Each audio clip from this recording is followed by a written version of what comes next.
the basic question is, I have found in my more recent workshops that students will sometimes refuse to read a story because they don't like the author.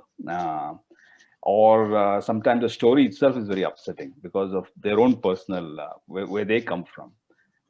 This didn't seem to have been a problem maybe 10 years ago, and is definitely one that I pay attention to now. You had to, for example, tell people that these stories might trigger various kinds of emotions. And second thing is, perhaps I've always believed that the author's work should be separated from the author's biography, but this is not an argument that works very well these days.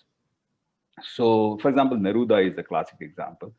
Lots of people now refuse to read Neruda because of his the little incident that he mentioned in the memoir about And there's raping a, this yeah, Tamil loved woman, one. right? Yeah, yeah. Similarly, Lolita, people have a very difficult time uh, reading this text because of what the author seems to be trying to do to their minds. So I was wondering if you have observed this in your classrooms and how you guys go about dealing with it.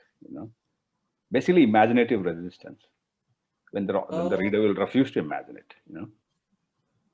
See, uh, okay, I'll try and answer that question through an example. Mhm. Uh, uh, in fact, in my introductory course, Crafting Poems, Neruda used to be part of certain modules. And particularly, you will remember the poem I'm explaining a few things, where the poem ends with the same line broken in three different manners. Come and see the blood in the streets, come and see the blood in the streets, come and see the blood in the streets. And so I was using the Neruda poem to think about how does line break help us in distributing emphasis? How does it help us in creating particular rhythm, etc. And in the initial iterations of the course, it used to be there. And since I learned, and since my students also learned about the incident that Neruda mentions in his memoir, an incident of sexual assault in Sri Lanka, if I'm not mistaken, um, there were serious problems that we had in the sense that what inclusion in a course does is give canonical significance to an author and perpetuates the aura that surrounds them. And if that aura that surrounds them usually accretes around old white men, and in our context also happen to be upper caste or Hindu, then shouldn't we take seriously the discomfort that we have in encountering this person, even though it might be for line break, a technicality of poetry, nonetheless, perhaps even despite our discussion in the class, where we might incorporate and acknowledge this aspect, that aura will nonetheless perpetuate. Will the state, Neruda as an unproblematic figure of the canon will perhaps sustain. And the question, and to be honest, it was a difficult moment to consider about then what does pedagogically is it enough to acknowledge this instance from Neruda's memoir in the classroom and then carry on teaching that technical point through that moment?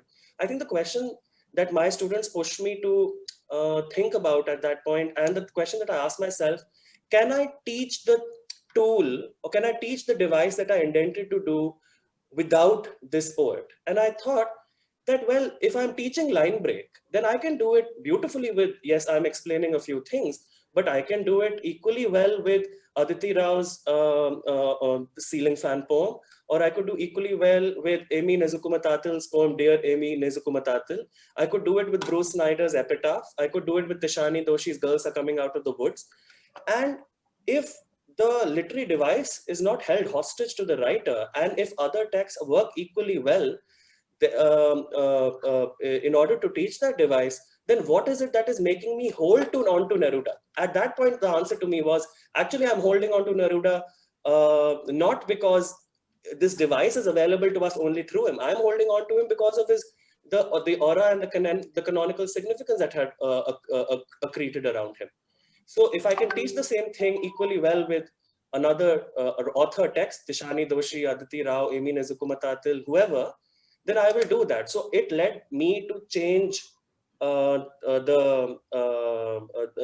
course readings. It led me, Neruda is no longer part of Crafting Poems, and instead Bruce Snyder, Amy Nezukumatathil, Tishani Doshi for that, and Aditi Rao, a poem is now part of it. So that was my experience, and I think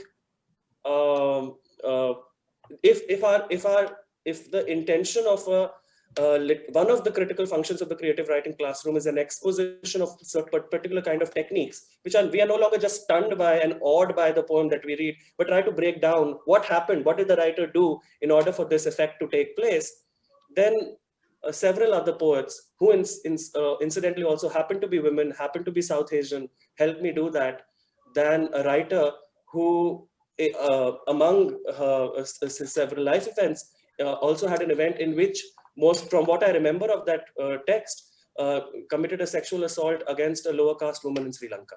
So I think, and our students and I engaged in conversation about this, and that's the experience that I'd like to share.